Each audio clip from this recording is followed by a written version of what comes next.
Today we will explore the wild tale of when pirates ruled the capital of an entire country. 8. So let's dive right in. The year is 1715, and for the last few years, Nassau, New Providence Island in the Bahamas has been a haven for pirates. But why exactly here? Well, see, this tiny port had always been something of a backwater.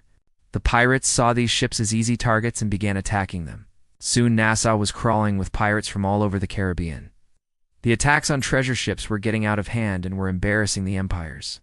He led a group of buccaneers in a fight against the British, but they were no match for the Royal Navy.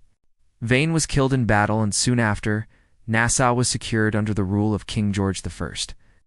The pirate republic was over.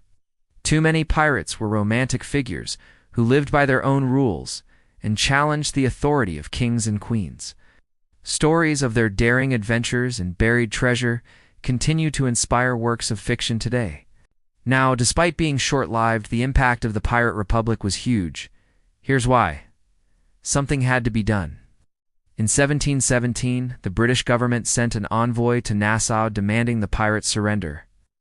Entire sections of the city were burnt to the ground during the battles with the British. But after the war, Nassau was rebuilt and has been continuously occupied ever since. But they refused, and so the British had no choice but to send in the Navy.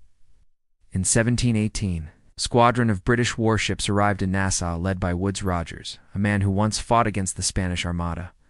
The treasure taken from the Spanish galleons made many pirates incredibly rich, and they used their fortune to build mansions and live like kings. They landed troops and took control of the town. The people of Nassau showed that it doesn't take much to overthrow an oppressive government. All you need is a little bit of courage and a lot of guns. Many pirates surrendered, hoping for a noble pardon. But Rogers wasn't having it. He threw several pirates in jail and even hung some of them.